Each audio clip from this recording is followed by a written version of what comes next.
চমকপ্রদভাবে তার দিকে তাকালো বিউটি। পরক্ষণেই তার মনে পড়ল গতকাল জ্বরের ঘরে সে অনেক কিছু বলেছে, হয়তো সেটারই সুযোগ নিচ্ছে মিনহাজ। তাই সে দাঁতে দাঁত চেপে চোয়াল শক্ত করে বলল, এসব কি বলছেন মিনহাজ স্যার? আপনি আমার সঙ্গে গেম খেলছেন? ছি!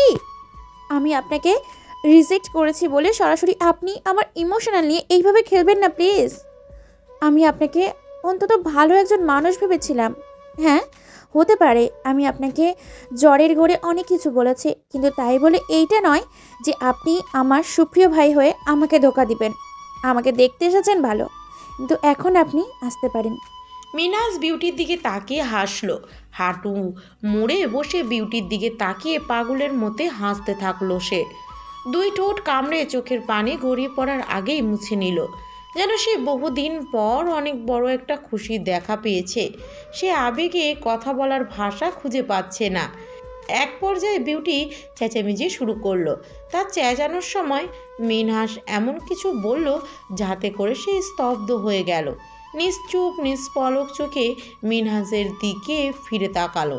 মিনহাজ কথাটা আবার রিপিট করলো, এই দেখো, আমার ঘাড়ের নিচের কাটা দাগটা এখনো আছে। বিউটির তখন নাজেহাল অবস্থা। হুট করে মিনহাজের এমন কথায় তার মধ্যে কি হচ্ছে এটা সে আর আল্লাহ ছাড়া কেউই বুঝবে না। সুপ্রিয় ভাই তার আবেগ, ভালোবাসা, তার দুর্বলতা, কল্পনা, তার অনুভব, দেহ, মন, প্রাণ, তার সবটা জুড়ে আছে। আর মিনহাজ তার সবচেয়ে দুর্বলতায় আঘাত করার চেষ্টা করেছে। মিনহাজ মিনমিন স্বরে বলল, বিশ্বাস না হলে আমার ঘাড়ের কাটা দাগটা দেখো না নিজের চোখে। গভীর ক্ষত হওয়ার দাগটা এখনো রয়ে গেছে। বলো তো কিভাবে কেটেছে? আচ্ছা আমি বলছি। তোর মনে আছে, তোর জন্য চুরি করে আম গাছ থেকে আমি আম পাড়তে গিয়ে এই হাল হয়েছে আমার। লোকের তাড়া খেয়েও তোকে আম এনে দিয়েছিলাম। তারপর আম চুরি করায় বাবার হাতে সে কি প্রচণ্ড মারই না খেতে হয়েছে। বাবার মার খেয়ে কতদিন জ্বরেও ভুগেছি, মনে পড়েছে? মনে আছে না বল? আর তোর কোনো কথা না শুনলে আমার হাতে তুই কেমনে কামড় দিতি? কাল যখন জ্বরের ঘোরে কামড়ে দিলি আমার হাতে, তখন আমিও ছোটবেলায় হারিয়ে গিয়েছিলাম রে। মিনহাজ কলার তুলে ঘাড়ের কাটা দাগ দেখালো। বিউটি দেখলো সেই একই স্থানে কাটা দাগ। সে মাথায় হাত দিয়ে ধপাস করে বসে পড়ল। সে উত্তেজিত হয়ে দাঁড়িয়ে গেছিল। হসপিটালের বেডে বসে জোরে জোরে শ্বাস নিচ্ছিল বিউটি। মিনহাজ তড়িঘড়ি করে পানি এগিয়ে দিল। সে পানি নিল না, দূরে সরিয়ে দিল। আরে এত উত্তেজিত হোস না, কিছুই হয়নি, পানিটা খেয়ে নে প্লিজ। দূরে দূরে সরুন। আপনি আমার সুপ্রিয় ভাই হতেই পারেন না, কোনো দিন না। আপনি নাটক করছেন। আমার সঙ্গে কোনো ভাওতাবাজি করার চেষ্টা করবেন না। কেন করছেন এমনটা বলুন স্যার? কেন আমার আবেগ নিয়ে টানাহেচড়া করছেন? মিনহাজ অসহায়ভাবে তাকালো, করুণ কণ্ঠে বলল, আমি তোর সুপ্রিয় ভাই, আর কি কি বললে বিশ্বাস করবি? আমার সুপ্রিয় ভাই আমার সামনে আসলেই আমি তাকে অনুভব করতে পারবো। তাকে আমি না ছুঁয়ে না দেখেও চিনতে পারবো। কিন্তু আপনাকে দেখে আমার এমন কিছুই হয়নি। যদি আপনি আমার সুপ্রিয় ভাই হতেন, তবে আমি আপনাকে এতদিন চিনতে পারিনি কেন? আমার কাছে পরিচয় দেননি কেন? তোকে পরীক্ষা করব বলেই এতদিন কিছু বলিনি, কিন্তু এখন যখন তোর মনের কথা জানি, তখন তোকে কি করে অন্য কারোর হতে দেই বলতো? ছোটবেলায় তুই যে ছেলেদের পোশাক পরিধান করতি মনে আছে? তুই মেয়েদের জামার ধারে কাছেও যেতি না। হাশেম চাচা তোকে সবসময় ছেলেদের জামা কিনে এনে দিত, আর তুই খুশি হয়ে যেতি। কিন্তু সেবার ছেলেদের পোশাক পরার জন্য চাচি তোকে ঘরের খামে বেঁধে বেধড়ক মারধর করলেন। আমি তা দেখে তোকে জাপটে ধরে নিজের পিঠ এলিয়ে দিয়েছিলাম, তোকে আলগে রেখেছিলাম। কতগুলো মার আমিও খেয়েছিলাম। পরবর্তীতে সেদিনই তোকে আমি দর্জিকে দিয়ে সুন্দর সুন্দর দুটো ফ্রক বানিয়ে দিয়েছিলাম। 3 ঘন্টায় দুটো ফ্রক দোকানে বসেই দর্জিকে দিয়ে বানানো ইজি ছিল না, কিন্তু ফ্রক বানানো হলে পরিয়েও দিয়েছিলাম আমি নিজে। তোকে কি যে সুন্দর লাগছিল। এরপরই তোর একটা নতুন ড্রেস পছন্দ হলো, তুই একদিন পরেই সেটা আর পরতে চাসনি। তুই আমার কথায় নিজের জেদ বহাল তবিয়াতে রাখতেই এখনো সেই একই ডিজাইনের ড্রেস পরে আছিস। এইসব কথা আপনি জানলেন কিভাবে? কিভাবে বলুন? আর যদি আপনি গলা পানিতে ডুবে বলেন, আমি বিশ্বাস করব না আপনি সুপ্রিয় ভাই। আপনি যান এখান থেকে, আপনার মুখ দেখতে চাই না আমি। প্লিজ চলে যান। বিশ্বাস করা না করা সম্পূর্ণ তোর ব্যাপার বিউটি। তোর ইচ্ছেরা আমার কাছে স্বাধীন ছিল, আছে আর থাকবে। তুই যা চাইবি তাই হবে। তুই ভুল ভাবনা ভাবলেও আমার কাছে সেটা ঠিক। তুই না চাইলে আমি তোর সামনে আসবো না। এটাই তফাৎ। আমার সুপ্রিয় ভাই কখনোই বলতো না সে আর আমার সামনে আসবে না। আমি বারণ করলেও সে জোরপূর্বক আসতো, বারবার আমার চোখের সামনে দিয়ে ঘুর ঘুর করে আমাকে পাগল করে দিত। আপনি কে বলুন তো? আমার আর সুপ্রিয় ভাইয়ের মধ্যে কার এত ঘটনা জানলেন কিভাবে? আমার মন বলছে কেউ আপনাকে এসব বলেছে, আর আপনি আমাকে পাওয়ার জন্য এত নাটক করেছেন। আপনি কি কোনোভাবে সুপ্রিয় ভাইকে চেনেন? তাকে আটকিয়ে টাটকিয়ে রেখেননি তো? হ্যাঁ, হতেই পারে আপনি আমার সুপ্রিয় ভাইকে চেনেন আর তাকে ধরে রেখেছেন, তারপর সুপ্রিয় ভাইয়ের কাছ থেকে এত ইনফরমেশন নিচ্ছেন। বিউটি, তুই কি পাগল হয়ে গেছিস? শান্ত হ। আমি নিজেই যখন সুপ্রিয়, তখন এত কিছু অন্যের কাছে থেকে জানতে হবে না। তুই তো অনেক ছোট ছিলি। তোর আর আমার বয়সের পার্থক্য 7 বছরের। অত ছোট থেকে কেউই কাউকে গভীরভাবে ভালোবাসতে পারে না। হয়তো তাকে মনে রেখে মন কুঠুরিতে লালন করা যায়, কিন্তু ভালোবাসার মতো মহৎ বিষয় একটা বাচ্চার মাথায় আসে না। তাই তোর মনের কথা জানার জন্য এতদিন তোর থেকে সত্যিটা আড়াল করেছি। তোর সব কিছু খুঁজে বের করার চেষ্টা করেছি। পাগলের মতো খুঁজেও পাইনি তোর দেখা, কিন্তু আমার অফিসেই তোকে কাকতালীয়ভাবে পেয়ে গেলাম। তোর কথায় কথায় আশ্চর্য বলা, তোর সেম ডিজাইন সেম কালারের ড্রেস পরা, তারপর তোর সিভিতে জন্ম তারিখ আর তোর নাম, আঙ্কেল আন্টির নাম, এইসব দেখেই তোকে চিনে ফেলি প্রথম দিনেই। তাই কোনো কিছু না ভেবেই তোকে চাকরি দিয়েছি। তাছাড়াও আমার অফিসের ওই পোস্টে তোর মতো যোগ্য কাউকেই পেতাম না। আমি দেখতে চেয়েছিলাম এখনও তোর আমাকে মনে আছে কিনা, বা মনে থাকলেও আমাকে কোন নজরে দেখতে পারিস। এতদিন পর বলার পরেও তোর কিছুই বিশ্বাস হচ্ছে না, কিন্তু হুট করেই যদি প্রথম দেখাই আমি আমার পরিচয় দিতাম, তবে তুই মানতে পারতি। তখন আরও ভুল বুঝতি। ভালোবাসার অপর নাম দুঃখ হওয়া সত্ত্বেও আমি তোর ভালোবাসায় শতবার মরে যেতে রাজি আছি বিউটি।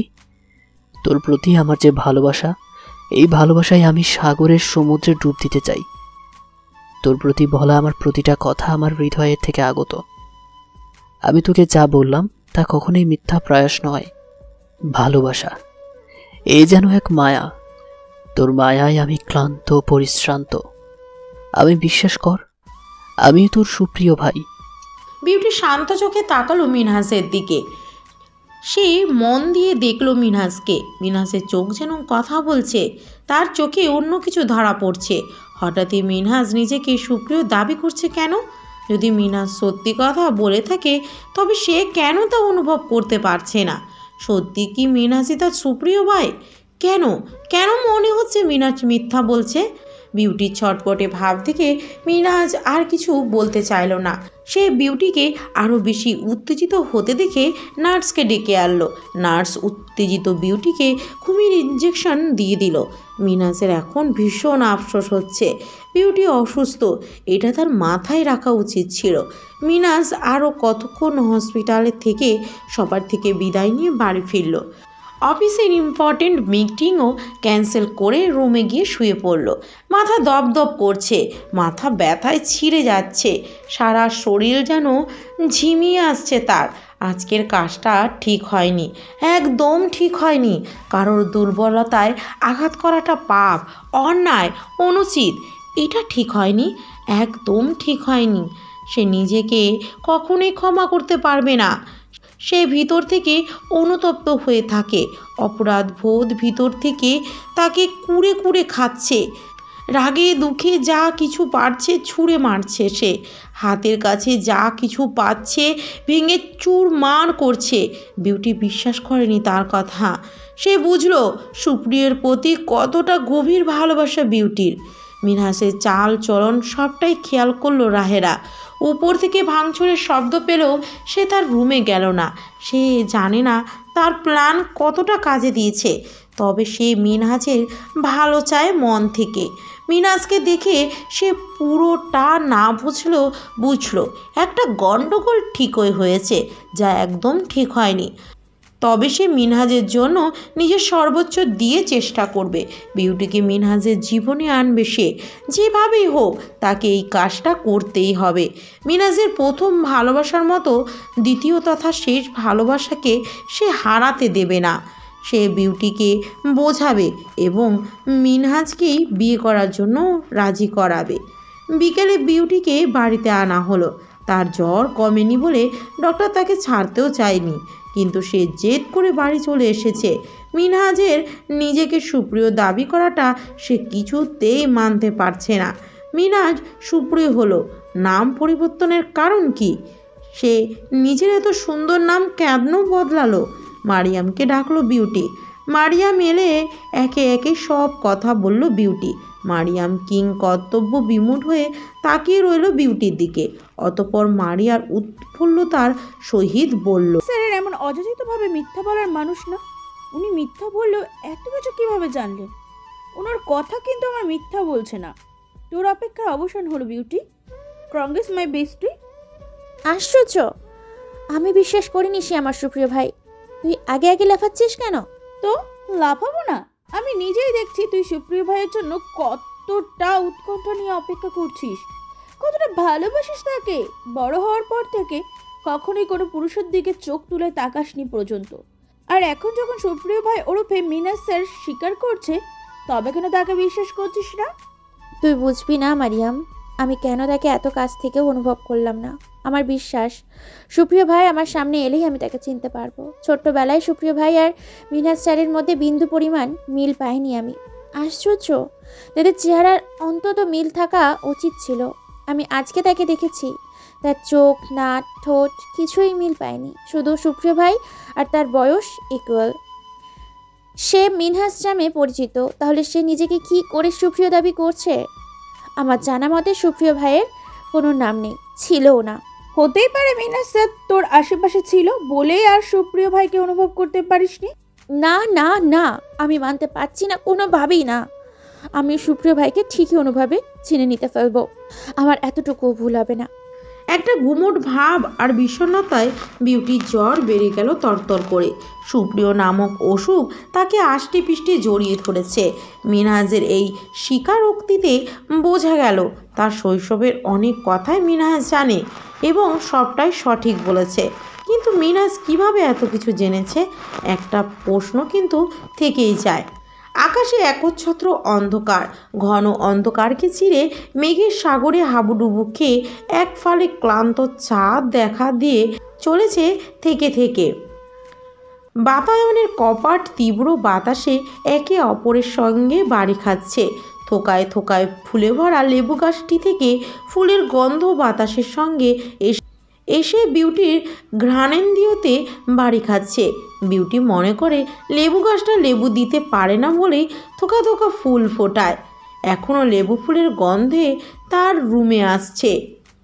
চাঁদের আলো যেন একটু স্পষ্ট হলো। মেঘ কেটে গিয়েছে বোধহয়, বৃষ্টি আসবে না। বৃষ্টি হলে মন্দ হতো না। এই তীব্র জ্বরের মধ্যেও তার মনে স্বাদ জাগলো বৃষ্টিতে ভেজার। বৃষ্টির এক একটি ফোঁটায় তার সারা শরীর প্রচণ্ডভাবে কেঁপে কেঁপে উঠবে। সে দু চোখ বন্ধ করে সেই কম্পন অনুভব করবে। হঠাৎই তার মনে হচ্ছে প্রচণ্ড বৃষ্টি হচ্ছে।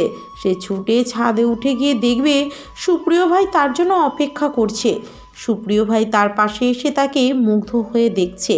সুপ্রিয় ভাই দুহাত ভর্তি করে বৃষ্টির পানি জমিয়ে তার দিকে ছুটছে, আর সে প্রাণবন্ত চাঞ্চল্য সদ্য কিশোরী মেয়ের মতো লাফিয়ে লাফিয়ে পালিয়ে যাচ্ছে। খিলখিলা হাসির শব্দ পুরো ছাদ ভরে যাচ্ছে। তার লম্বা রেশমি চুলের বিনুনি দীর্ঘদিন পর সুপ্রিয় ভাই নিজে হাতে খুলে দিল। বৃষ্টির পানিতে ভিজে একাকার সেই চুলের পানি চুষে নিয়ে সেই পানি সে সুপ্রিয় ভাইকে ছুঁড়ে দিচ্ছে। ইস, কি মিষ্টি অনুভূতির দুষ্টুমি! দুজন মানব মানবীর তোলপাড় করে হাসাহাসি আর নুপুরের রিনঝিনি শব্দে মুখরিত হচ্ছে চারপাশ। হঠাৎই তার চঞ্চলতা দেখে থেমে যাবে সুপ্রিয় ভাই নামক মানুষটা। তার দিকে নেশালো দৃষ্টিতে তাকিয়ে তার মনের কথা জানান দেবে। আর বিউটি সেই চাউনিতে সেই মাদকতা দেখেই বুঝে যাবে সুপ্রিয় ভাইয়ের চাওয়া।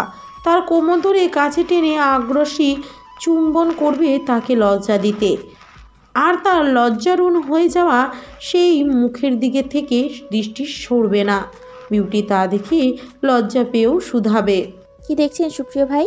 তোকে তোর বয়স বাড়াতে হবে না রে। এদিকে আমার চুলদারি পাক ধরেছে, এই দেখ। পাক ধরেছে? ভালো তো। ভালো? হ্যাঁ ভালো তো। কিভাবে? আমার শখের পুরুষের দিকে তাকাবে না কোনো তরুণী, তাকে দেখে মুগ্ধ হবে না, তার প্রেমে পড়বে না অন্য কোনো নারী। আমি চাই তোমার চুল দাড়ি পেকে একেবারে সাদা ফুরফুরে হয়ে যাক।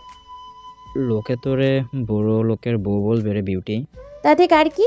আমার বর বুড়ো হলেও আমার, আর কচি হলেও সে আমার। বেশ ভালোই কথা শিখেছিস। তা শিখবো না?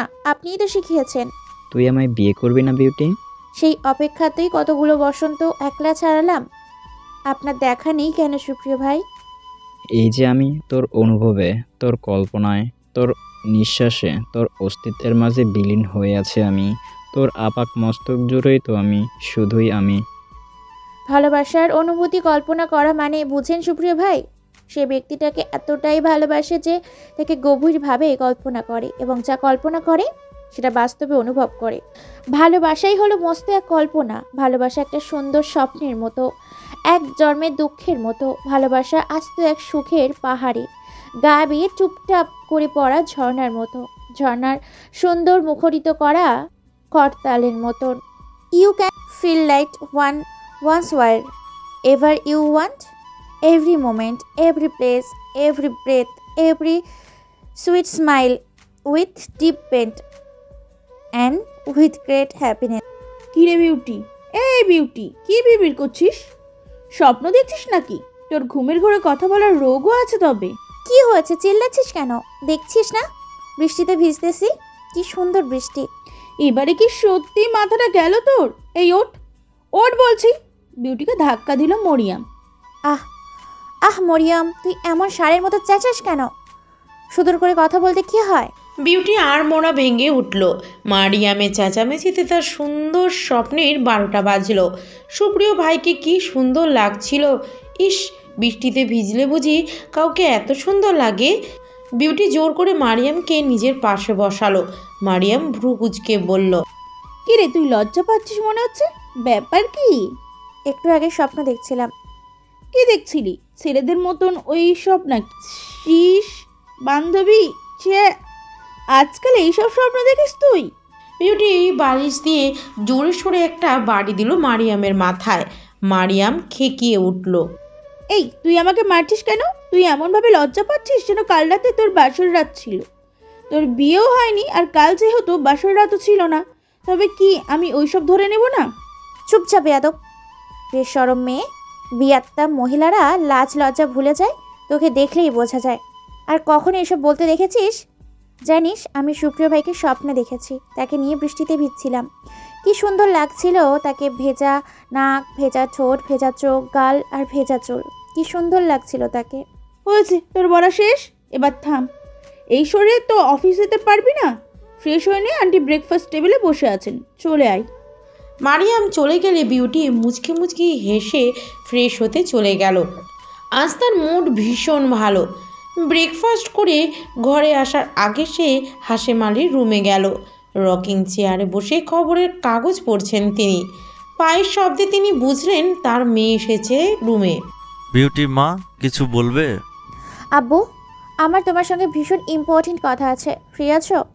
আব্বু তার রাজকন্যার জন্য সব সময় ফ্রি, বসো পাশে। বিউটি হাসলো। হাসেম আলী খবরের কাগজ রেখে দিলেন। মেয়ের দিকে দৃষ্টিপাত করলেন। পাটকাঠির ন্যায় শুকনো মেয়ে তার আরও শুকিয়ে গেছে। মুখ সংকীর্ণ হয়ে চোখ দেবে গেছে। তবুও মনে হচ্ছে সদ্য 18 বছরে পা দেওয়া কোনো কিশোরী তার সামনে বসে আছে। এমনটা কি শুধু তার মনে হয়, নাকি অন্যদেরও? হতেই পারে তার মেয়েকে তার কাছে সেই ছোট্টটাই মনে হয়। বাবা মায়ের কাছে তার সন্তানরা কি কখনো বড় হয়? এই তো সেদিন তিনি মেয়েকে স্কুলে ভর্তি করালেন। এইটুকু মেয়ের কি উচ্ছ্বাস, পড়ার প্রতি কি অমায়িক টান। ছেলেদের মতো প্যান্ট শার্ট পরে থাকতো বলে অনেকেই ভেবে বসতো বিউটি তার মেয়ে নয় ছেলে। তবে লম্বা চুল হওয়ার পর আর কেউই প্রশ্ন করেনি। মেয়েটা শুধু অঙ্কে একটু দুর্বল ছিল। ক্লাস 9-এ ওঠার পর সেবার সব টিচাররা তো বলেই বসলো, আপনার মেয়ে এতটা আগ্রহী সব সাবজেক্টে, প্রতিটি বিষয়ে অন্যতম মার্ক আনে। সেদিন ওর হ্যান্ডরাইটিং দেখে আমি তাজ্জব বনে গেছি।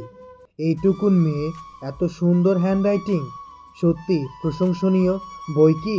আর সেই মেয়ে কিনা ম্যাথে মাত্র 10-2 55% মার্ক, মানা যায়। অমন ব্রাইট স্টুডেন্ট এর থেকে এরকম বাজে রেজাল্ট কি মানতে পারি? বুঝলেন হাশেম সাহেব, মেয়েকে ভালো অঙ্কের টিচার ধরিয়ে দিন, দেখবেন অঙ্কে দুর্বল থাকবে না। এখন অন্য সাবজেক্টে বেস্ট মার্ক পেয়েছে, ফার্স্ট হচ্ছে ঠিক, কিন্তু পরে যে কি করবে? অন্য টিচার বললেন, আপনার মেয়ে অঙ্কে এত দুর্বল হলো কিভাবে? ছোটবেলা থেকে অঙ্ক শেখাননি? এভাবে চললে দেখবেন ম্যাথমেটিক্সের জন্য মেট্রিক পাস করছে না। কাশেম আলী বেশ বিব্রত হয়ে বলতেন, একেবারে অল্প বয়স থেকেই ছড়াছড়ির বই ঘাঁটতে শুরু করেছ।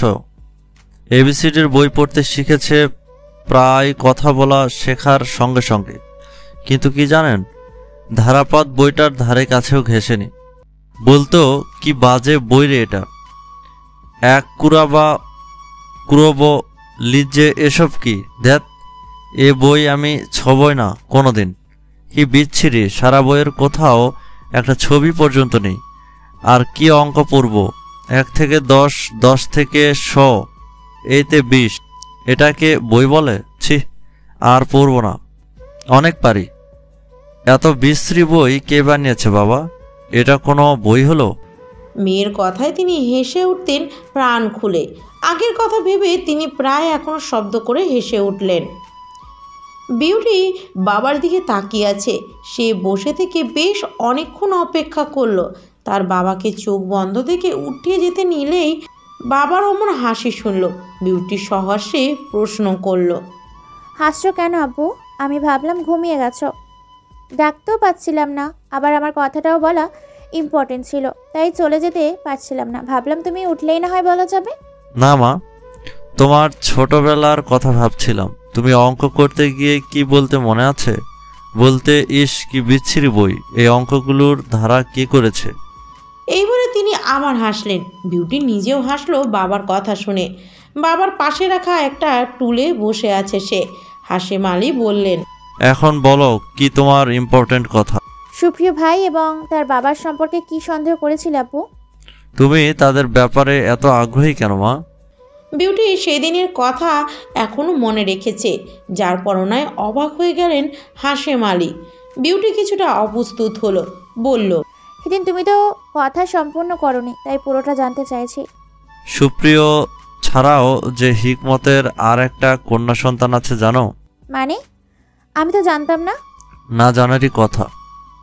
হিকমতের প্রথম স্ত্রীর কথা লুকিয়ে রেখেছিল সবার থেকে। প্রথম স্ত্রী মারা যায় সন্তান জন্ম দিতে গিয়ে। এরপর বিবাহ করে সুপ্রিয়র মাকে। সুপ্রিয় জন্মের পর প্রায় অনেক পর বিষয়টা সামনে এনে হিকমত সুপ্রিয়র মায়ের কাছে। সুপ্রিয়র মা সবটা মেনে নিয়ে সতীনের মেয়েকে বুকে আগলে নেন। মেয়েটি ছিল সোনার মেয়ে, কি অমায়িক চেহারা। আমার ট্রান্সফার হওয়ার পর তোমাদের নিয়ে এই ঢাকায় শিফট হলাম, কিন্তু গ্রামে আমার দরকার ছিল। সেটা সেরে ভাবলাম গিয়ে হিকমতের সঙ্গে দেখা করে আসি। এতদিনের ভালো সম্পর্ক, একসঙ্গে কত জামাতের নামাজ আদায় করেছি, ভালো বন্ধুত্ব হয়েছিল। তুমিও তো সুপ্রিয়র সঙ্গে বেশ মিশেছ, সখ্যতা গড়ে উঠেছিল। ভাবলাম দেখা সাক্ষাৎ করে যাওয়া যাক। সেদিন যখন ওদের খোঁজ করতে গেলাম, দেখলাম বাড়িতে তালা ঝোলানো। হিকমতের আগের শ্বশুর বাড়ি গিয়েও খোঁজ নিয়েছি, কোথাও পাইনি। তাহলে রাতারাতি একটা পরিবার গেল কোথায়? গ্রামের কেউ কিছু বলতে পারল না। হঠাৎই কি এমন হলো যে এমন উধাও হলো, আর এলাকার কেউই তা জানলো না? এখানে সন্দেহ হলো। তোমার সন্দেহটা কি আব্বু? হাশেম আলী ঘামছেন। সেদিনের ঘটনা মনে পড়লে আজও তাহার শরীরের লোম কাটা দিয়ে ওঠে। বিউটি লক্ষ্য করে বাবাকে পানি এগিয়ে দিল। হাশেম আলী পানি পান করে বললেন, সন্দেহ হয় ওর বাড়ির দরজার উপর রক্তের ছাপ দেখে। পরে পুলিশের কাছে খবর নিয়ে বাড়ি ভাঙার পর দেখি সম্পূর্ণ রুমে রক্ত, কিন্তু কেউ নেই রুমের মধ্যে। গ্রামের সবাই এই ঘটনায় তাজ্জব বনে যায়। এত কিছু ঘটেছে, তারা কেউই কিছু টের পায়নি। আমার সন্দেহ কেউ তাদের নিখুঁতভাবে খুন করেছে, না হলে এখানে অন্য কাহিনী আছে। সুপ্রিয়র রক্তাক্ত জামা। খুন হয়েছিল মানে? বিউটির সারা শরীর কাঁপছে। কি করবে সে? তবে কি সুপ্রিয় ভাই আর তার পরিবার? না না, তা হতে পারে না। হাশেম আলী আরও কিছু বলবেন, সে সময় দরজায় ঠক ঠক আওয়াজ হলো। বিউটি আর হাশেম আলী একসঙ্গে তাকালো। বিউটি হঠাৎই আগ্নেয়গিরির ন্যায় ক্ষুব্ধ হয়ে গেল। দরজার পাশে দাঁড়িয়ে থাকা লোকের অস্তিত্ব অনুভব করে বুঝলো সেটা সায়র। রাগে ক্ষোভে বিউটি সরাসরি সায়রের গলা চেপে ধরল। হাশেম আলী অপ্রস্তুত হয়ে গেলেন বেশ। মেয়ের এমন ভয়ঙ্কর রূপ তার কাছে অপরিচিত। সায়র চোখের ইশারায় তাকে বাইরে যেতে বলল। হাশেম আলী বাইরে চলে গেলেন। বিউটি সায়রের চোখের দিকে তাকিয়ে বলল, আপনাকে তো সেদিনই বললাম আমি আব্বুর সঙ্গে কথা বলার সময় কারোর ইন্টেরিয়ার পছন্দ করি না। বলিনি? বলেছি কি না? গলাটা ছেড়ে চেঁচান। এত নিকটে এসেছেন যে এই অবস্থাতেও আমি কন্ট্রোল হারাচ্ছি।